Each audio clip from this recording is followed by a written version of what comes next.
Olá, sejam todos bem-vindos. Eu me chamo Gabriel, sou paroquiano da São Judas Tadeu, aqui em Niterói, faço parte da pastoral do catecumenato e sou médico. Vamos conversar hoje sobre o tema O Valor da Vida Humana. Vamos começar em nome do Pai, do Filho e do Espírito Santo. Amém. Vinde, Espírito Santo, enchei os corações dos vossos fiéis e acendei neles o fogo do vosso amor. Enviai o vosso Espírito e tudo será criado, e renovareis a face da terra. Oremos, ó Deus, que instruíste os corações dos vossos fiéis com a luz do Espírito Santo. Fazei que apreciemos retamente todas as coisas segundo o mesmo Espírito e gozemos sempre da sua consolação. Por Cristo nosso Senhor. Amém. Nossa Senhora, Rainha dos Anjos, rogai por nós. São Miguel Arcanjo, rogai por nós. Bom, vamos falar hoje sobre o tema O Valor da Vida Humana. É um tema extenso, porém simples. Por ser extenso, nós vamos focar em pontos objetivos, alguns pontos que são base para o entendimento e em outros que estão em voga na atualidade.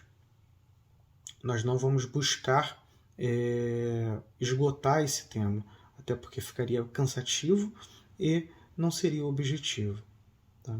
Fora que basta entrar no site da Santa Sé que a gente consegue ter todo o material possível para esgotar esse tema. Tá? É simples esse tema, não é difícil, não há nenhuma dificuldade em entender que a vida humana é sagrada, não há nenhuma dificuldade em entender que o ser humano ele foi criado por Deus um ato de amor, que ele é feito à imagem e semelhança de seu Criador. Mas nós vamos conversar mais sobre isso. Começo falando que o ser humano ele possui dignidade intrínseca e inviolável, sem valor de negociação. E caso queiramos saber se tem alguma dificuldade quanto vale uma vida humana, basta olhar toda a obra redentora de Nosso Senhor. Né? Dentro desse ponto, eu só ressalto alguns pequenos aspectos que são de fundamental importância ao nosso entendimento. Um deles é: Deus deseja que nós estejamos com Ele por toda a eternidade. Ele nos ama e deseja o nosso bem. É um Pai que busca a redenção de seu Filho. Né? Sabemos que Deus fez-se carne para nos salvar, reconciliando-nos com Ele, para que conhecêssemos o seu amor, para ser nosso modelo de santidade e para nos tornar participantes da natureza divina. Né? Sabemos que só se consegue respeitar a vida quando se faz de forma integral, quando não há desrespeito a nenhuma das palavras do Decálogo, ou seja, quando não há desrespeito a nenhuma das matérias dos 10 mandamentos. Né? Sabemos que a nossa dignidade ela radica em Deus, né? E sabemos que devemos honrá-lo.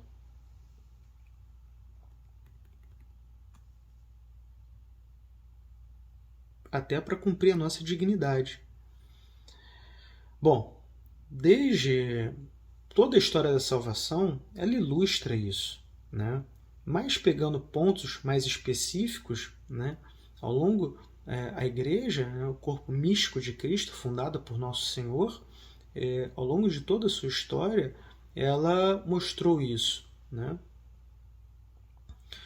Bom, eu vou destacar alguns exemplos aqui, como o de São Dom Bosco, o de São João Bosco, né, Dom Bosco, e Leão XIII, quando combatiam a exploração no trabalho, né,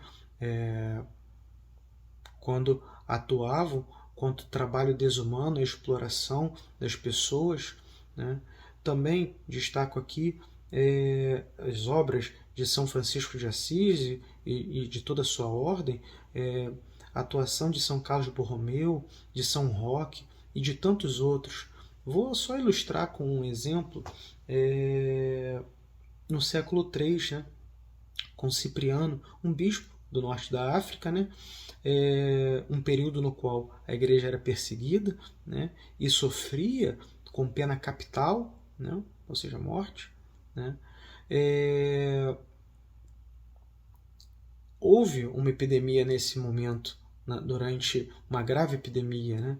E por volta do século III, esse bispo, junto com seu rebanho, vai ao auxílio tanto corporal quanto espiritual dessas pessoas que padeciam, ou seja, enfrentando uma mazela, uma doença e também a perseguição, né?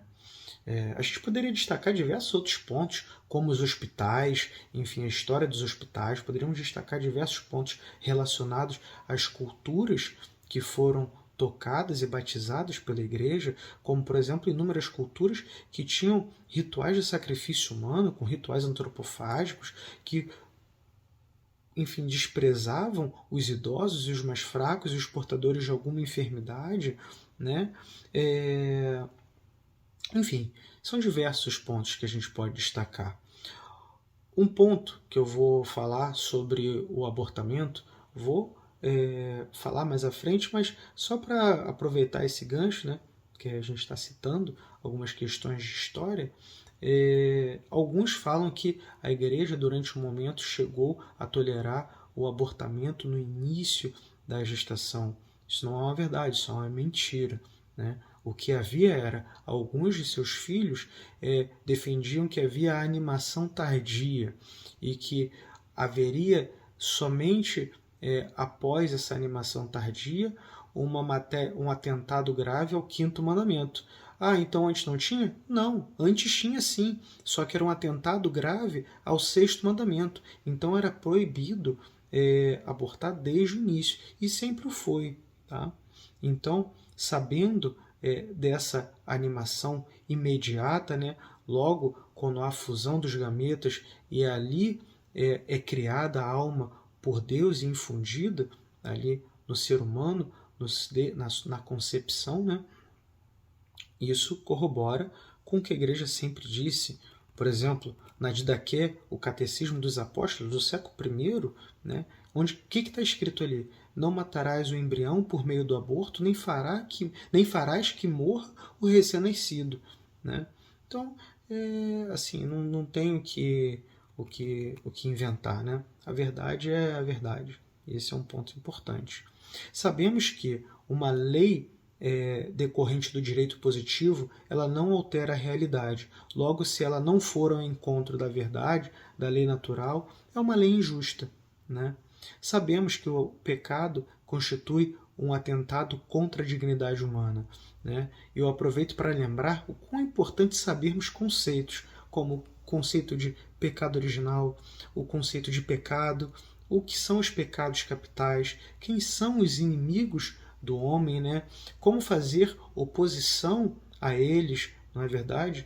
Quais foram as palavras usadas para tentar Eva e quais foram as palavras usadas para tentar Nosso Senhor e qual resposta Nosso Senhor nos ensina a dar, não é? Que é repreender o mal e com ele não constituir diálogo, né? Eu lembro de um ensino de um padre amigo meu que ele falava de forma muito clara, né, e muito didática, né, que o pecado, né, o quão danoso é ser escravizado pelo pecado, né, que é a sublevação da vontade humana contra a vontade de Deus, e a soberba, né, essa soberba ela desordena e subverte a natureza, destrói o amor, pois no coração que subleva-se contra Deus pela soberba também não aceita o próximo, e é o que vemos no início do Gênesis, né? Após a queda de Adão e Eva, após o pecado por eles cometido, o próximo pecado narrado é o fratricídio de Caim, né? A soberba contra Deus nos leva à inveja contra o próximo, né? E que leva à morte do próximo, né? E a inveja contra este nos deixa isolados, sozinhos, né? E portanto coléricos contra nós mesmos, né? E esse coração irritado, entristecido e soberbo volta-se à matéria para se satisfazer no materialismo, na avareza, nos bens sensuais, amparados pelos bens do desfrute, do paladar, da gula, da luxúria. E com isso o homem se afasta de sua vocação, a que todo ser humano é chamado, que é dar glória a Deus com sua vida, ou seja, a santidade, né? Ainda estamos na introdução, mas eu ainda vou destacar mais um ponto. Eu vou destacar um trecho da homilia do, na época, cardeal Joseph Ratzinger, hoje Papa Emérito Bento XVI, pouco antes de ser eleito Papa, na qual ele diz nessa homilia, vou repetir o que o Papa Emérito disse à época. Ter uma fé clara segundo o credo da Igreja muitas vezes é classificado como fundamentalismo, enquanto o relativismo, isto é, deixar-se levar aqui e além por qualquer vento de doutrina, aparece como a única atitude à altura dos tempos odiernos. Vai-se constituindo uma ditadura do relativismo, que nada reconhece como definitivo e que deixa como última medida apenas o próprio eu e suas vontades. Né? Aí a gente destaca alguns pontos dentro do relativismo. Né? O subjetivismo relativista, né, que atua principalmente de forma materialista e utilitarista, agride de forma brutal a dignidade. Dentro dessa ótica, né, é importante entender quão terríveis são as teorias teleológicas, né, o consequencialismo e o proporcionalismo, né, que o mal moral nunca pode ser objeto de escolha, né, e que um fim nunca justifica um meio, né, e não deve ser confundido com uma ação de duplo efeito, onde o meio é bom, o fim desejado é bom e o efeito secundário é tolerado e proporcional à ação e indesejado. Né? E, por fim, né, sabemos que o malabarismo semântico, né, ele é utilizado de forma a distorcer a realidade, né, de forma a mentir. Né? E é extremamente perigoso e muito utilizado atualmente. E agora, passando a um próximo ponto, onde a gente começa a falar um pouco mais na dignidade do ser humano, o que a gente vai falar? O que nós vamos explicitar? Né? A dignidade humana ela radica em Deus, sabemos disso, porque a imagem de Deus, o indivíduo humano possui dignidade de pessoa. Ele não é somente alguma coisa, mas ele é alguém. É capaz de se conhecer, de se possuir e de livremente se dar e entrar em comunhão com outras pessoas. É chamado pela graça a uma aliança com seu Criador e dar-lhe uma resposta de fé e amor que mais ninguém pode dar por ele. Esse é um ponto importante. Na origem de cada pessoa humana encontra-se um ato criador de Deus. Nenhum homem vem à existência por acaso. Ele é sempre o termo do amor criativo de Deus. Né? A vida humana ela é sagrada porque desde o seu início ela comporta uma ação criadora de Deus e permanece para sempre numa relação especial com o Criador, seu único fim. Somente Deus é Senhor da vida, desde o início até o fim. Ninguém em nenhuma circunstância pode reivindicar para si o direito de destruir diretamente um ser humano inocente. Né? A sua dignidade, a dignidade de todos os seres humanos, ela radica na sua criação, imagem e semelhança de Deus e realiza-se na sua vocação à bem-aventurança divina. Né? Sabemos que o amor é uma iniciativa divina. Né? A nós cabe apenas responder. Né? E esse é um ponto importante. Deus nos busca o tempo todo. Ele nos dá todas as graças para que nós estejamos com Ele na vida eterna. Não é? Sabemos que a vida no Espírito Santo ela realiza a vocação do homem. Né? E entrando no valor da vida, eu vou focar em alguns pontos do quinto mandamento do Decálogo, sabendo que o ataque a qualquer ofensa, a qualquer uma das palavras do Decálogo constitui uma ofensa à dignidade humana. Antes de tudo, é uma ofensa a Deus. Né? Mas, antes de entrar nesses pontos específicos do quinto mandamento, eu vou destacar o sexto mandamento, né? Que a vida humana é criada num ato de amor de Deus. E ele deseja que seja transmitido num ato de amor conjugal, de forma ordenada entre o casal, dentro do matrimônio, num ato sagrado que constitui esta relação sexual, que é oblativa e não envolve a instrumentalização do outro, não é egoísta, não fere a dignidade, ao contrário. Então, esse é um ponto que tem que ser respeitado, esse é um ponto que precisa ser falado, esse é um ponto que devemos trazer às pessoas para que elas não sejam ofendidas, para que elas não sejam tão destruídas como elas têm sido nos tempos que vivemos, né? E, dentro do quinto mandamento, sabemos que devemos proteger a vida e nos é proibido matar. Como diz a Sagrada Escritura, não matarás, não causarás a morte do inocente e do justo, né? Esse mandamento revela que, aos olhos de Deus, a vida humana é preciosa, sagrada e inviolável. Ninguém pode desprezar a vida do outro, nem sequer a própria. Com o efeito, o homem traz em si a imagem de Deus e é objeto do seu amor infinito, independente da condição em que foi chamado à existência, né? Sabemos que temos que ordenar as coisas, as nossas potências, o fim último do homem.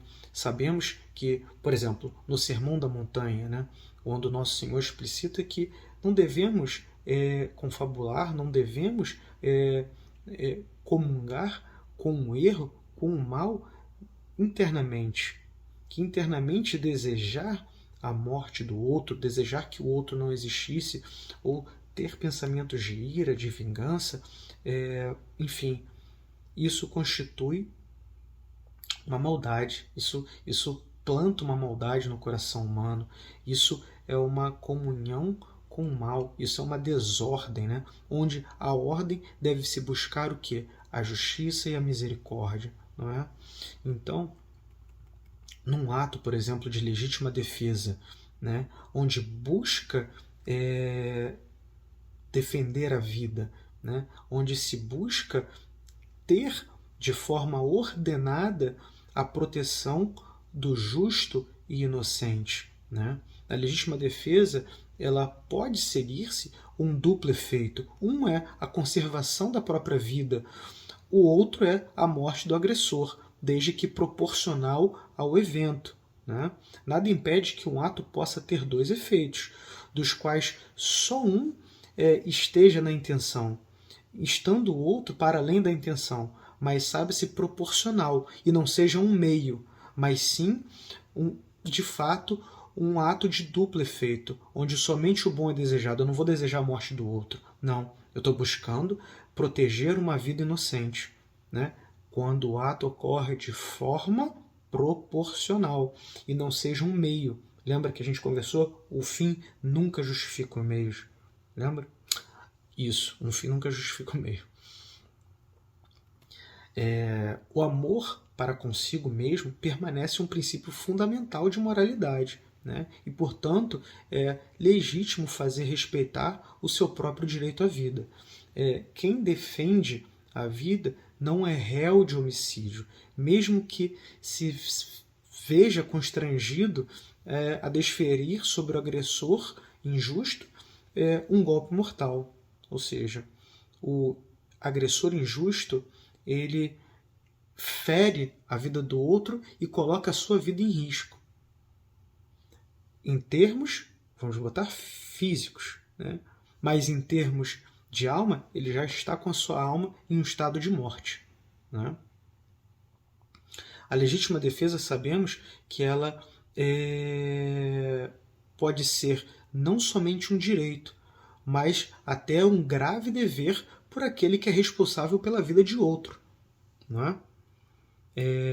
E tudo deve ocorrer de forma ordenada, né? A morte do outro não é querida, nem como um fim, nem como um meio, mas somente prevista e tolerada quando inevitável, não é? O homicídio ele é sempre um grave pecado, um gravíssimo pecado, né?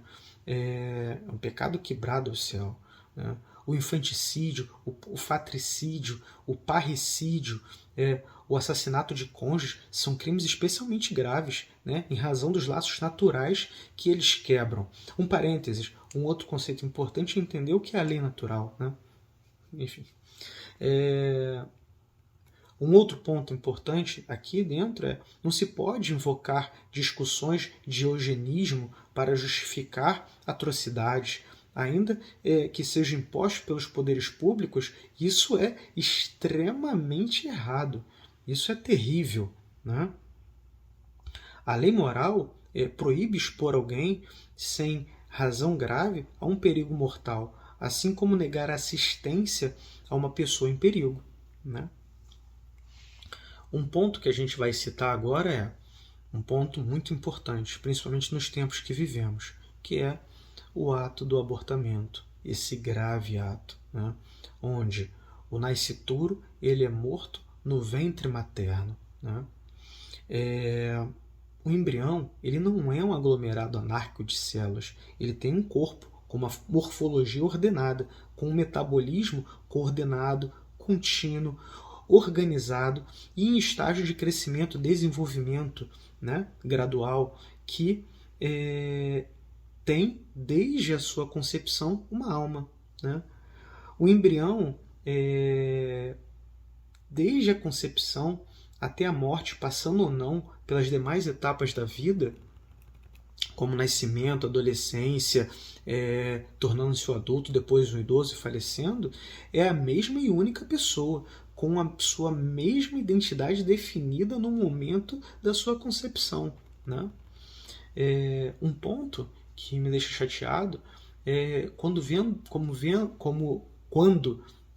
pessoas que falam: mas se tem dúvida acerca do início da vida, mas não sei o quê. Para essas pessoas, vamos supor que elas têm. Eu vou trazer alguns pontos que mostram que não existe dúvida acerca do início da vida, né? Já trouxe, né?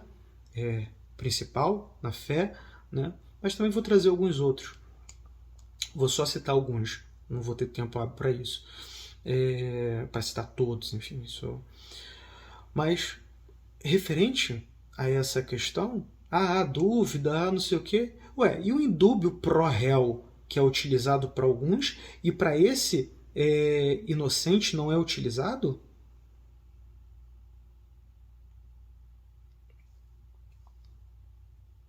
Vamos citar alguns trechos da literatura, né? Da literatura que eu utilizei, por exemplo, no meu ciclo básico da faculdade, né? O livro Biologia Molecular da Célula, né? O The Cell, a 6ª edição, né? Enfim, a gente poderia falar vários aspectos, vários pontos dele. Eu, enfim, escrevi, resumi alguns aqui, mas eu acho que vale talvez ir direto, né, a alguns pontos específicos. A célula individual é a unidade autorreprodutora mínima de matéria viva e consiste em um conjunto de catalisadores autorreplicantes. Animais e plantas iniciam a sua vida como uma célula única, um óvulo fertilizado ou um zigoto. O desenvolvimento é um processo de organização própria, onde as células, conforme crescem e proliferam, organizam-se em estruturas de complexidade crescente.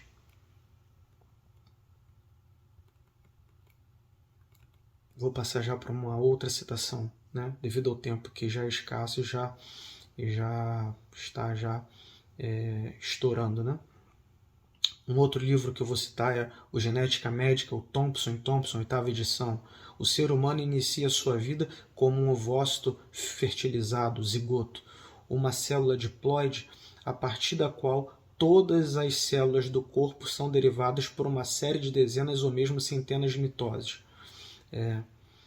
Embora o desenvolvimento se inicie no momento da concepção, com a formação do zigoto, na medicina clínica, o estágio e a duração da gravidez são geralmente medidos com a idade menstrual, data a partir do início do último período menstrual da mãe, cerca de 14 dias antes da concepção. Vamos a um outro livro, a Embriologia Básica do Moore, né? O desenvolvimento humano começa na fecundação, quando um ovócito de uma mulher é fertilizado pelo espermatozoide de um homem.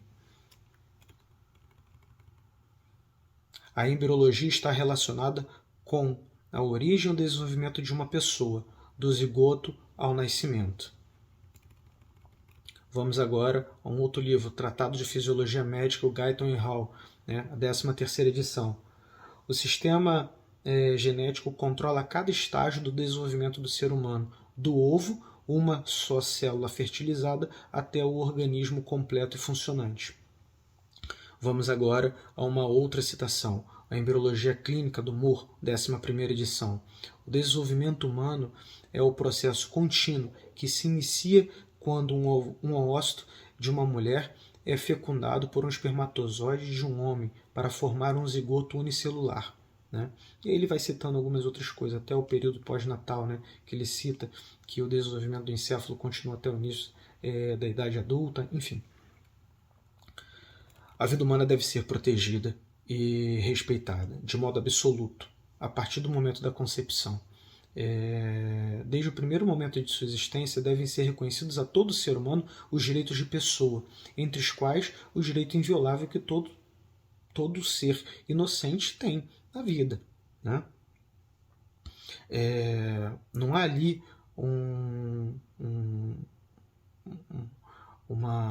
enfim, como que eu vou falar?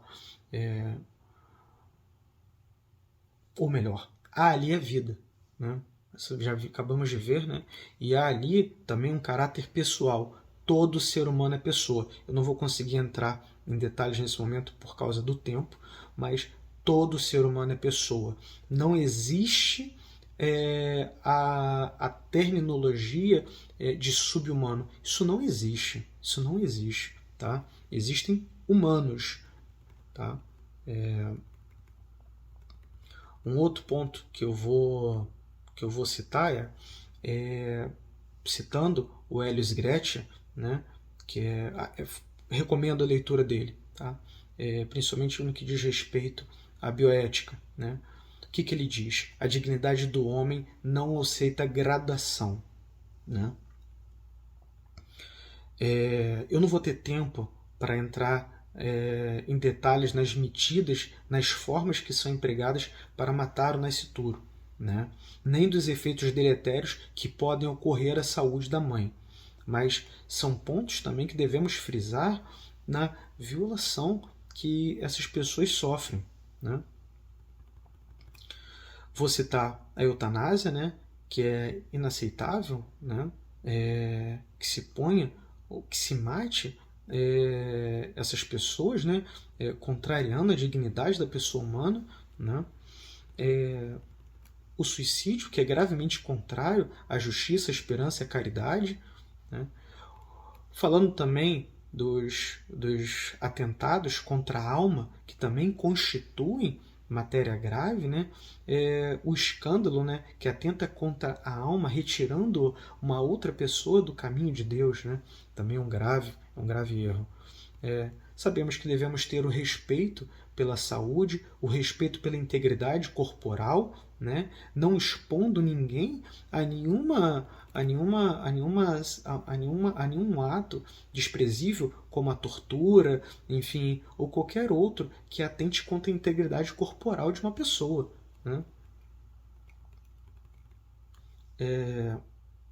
Deve ser respeitada a dignidade humana,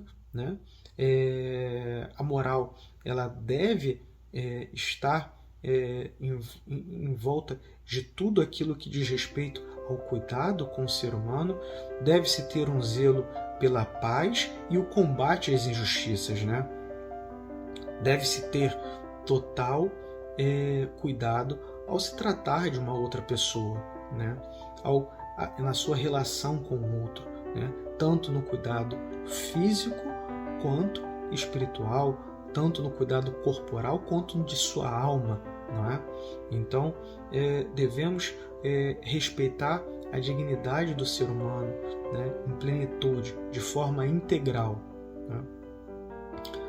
Bom, eu vou encerrar por aqui, porque eu já estourei o tempo, e eu gostaria só de indicar aquela referência bibliográfica que eu disse no início, né? A primeira delas é a Sagrada Escritura, a outra é o Catecismo da Igreja Católica e algumas cartas encíclicas, como a Patiende Dominici Gregis, de São Pio X, a Rerum Novarum, de Leão XIII, a Humani Generis, de Pio XII, a Humane Vitae, de São Paulo VI, a Veritatis Splendor, de São João Paulo II, a Evangelium Vitae, de São João Paulo II, a Carta Apostólica Salvifici Doloris, também de São João Paulo II, e duas cartas, duas instruções, na verdade,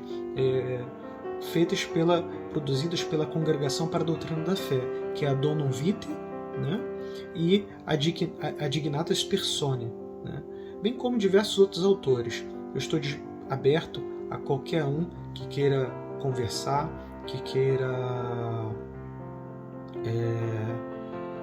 alguma referência a mais. Existem diversos livros, né, que ajudam a entender, diversos autores, e é isso, tá? Um grande abraço a todos e salve Maria!